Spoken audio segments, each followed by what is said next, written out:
All right, Biden. Bill, I think it's crazy that you tapped out of the news with all this Biden shit. Yeah, what's going on with this stuff? Like, there's something that they're saying he needs to address. Listening to all the Me Too people throw this woman, Tara Reid, under the bus because her story isn't believable. Oh, somebody told me about this. Tara Reid said Joe Biden did something, but because Joe Biden is on the left, and let's, who's kidding who? Tara Reid doesn't actually have like has a very volatile reputation, put it that way.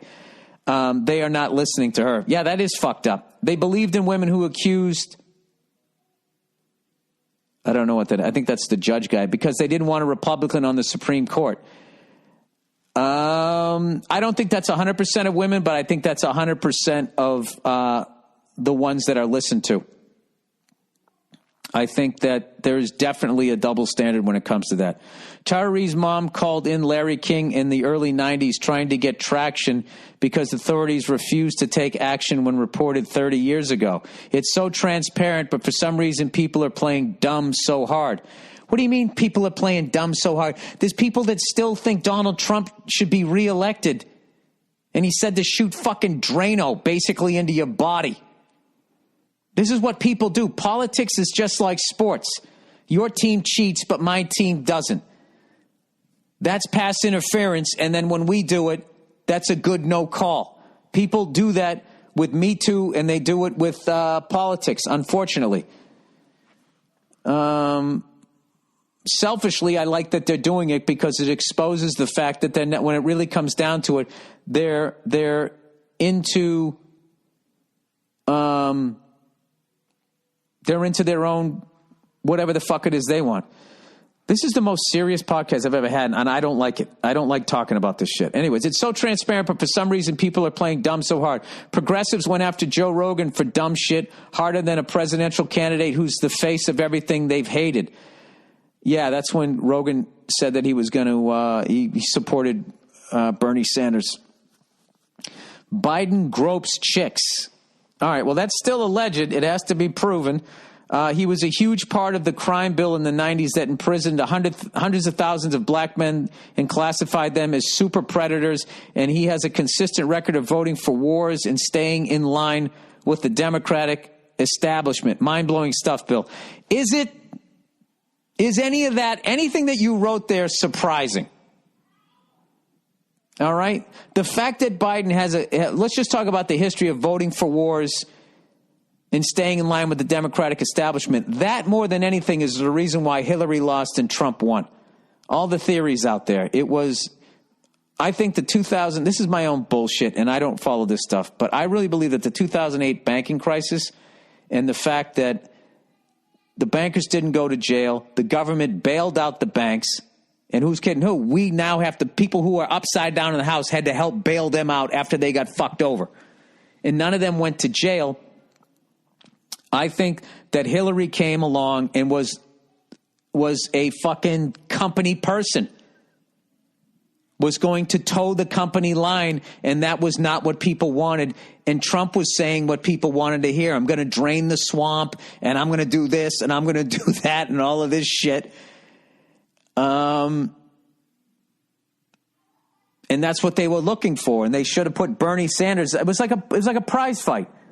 It was just like it wasn't a good matchup. A better matchup was another guy saying, I'm going to basically his way of saying I was going to drain the swamp on the left. And you have them go at it, which I still believe that the best matchup, if you want Trump out of there, is you put the left version of him. So then it's like, all right, this is going to be a good fight. I think the Democrats, once again, for some reason, are going with the company man. And I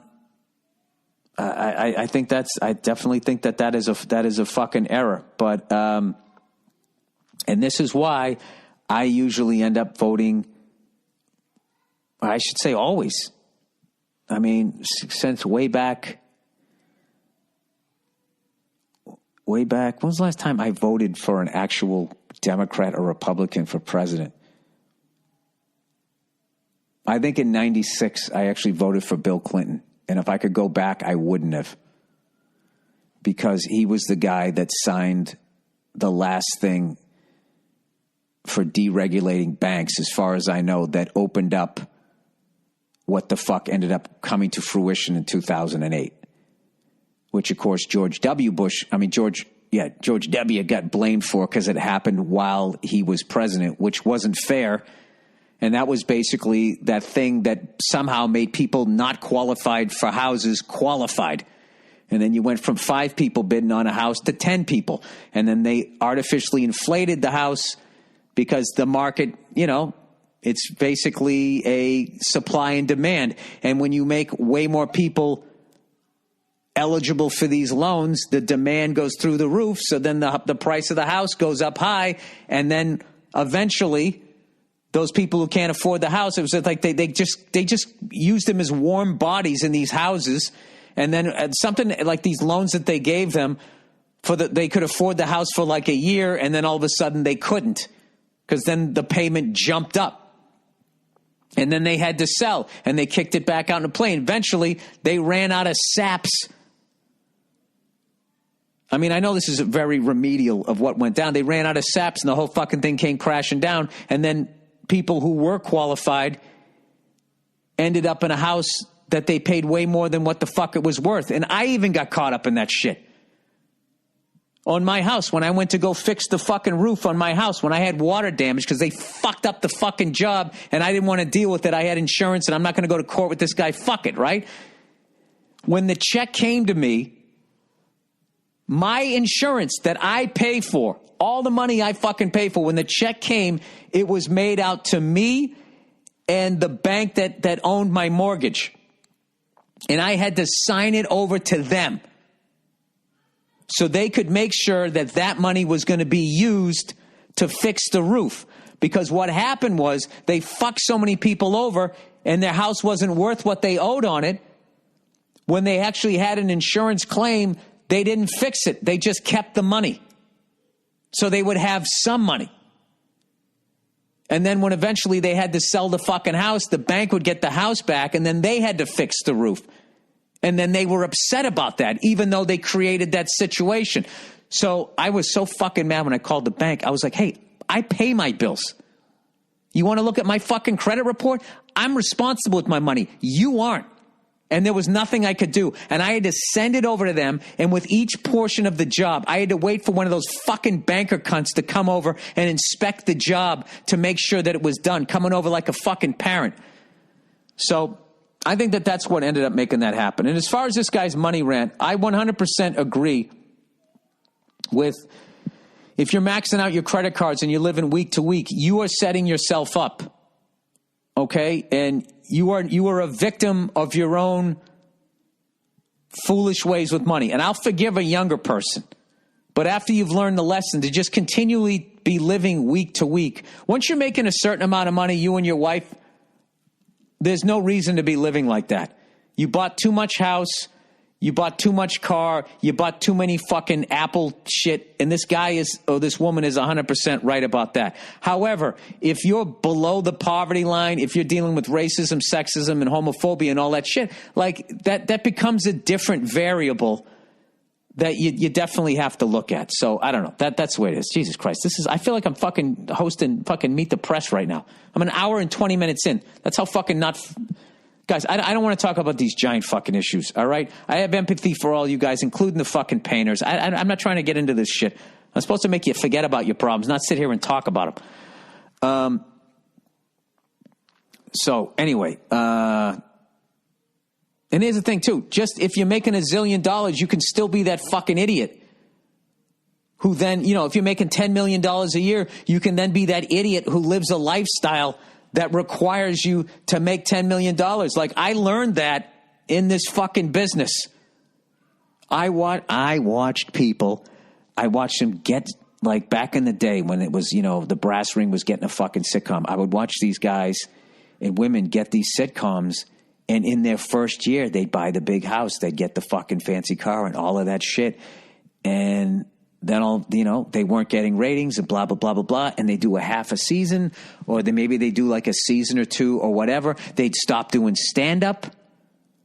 And they would buy into this fantasy that they had made it, which they hadn't. They took a significant step towards it, but their ship hadn't come in.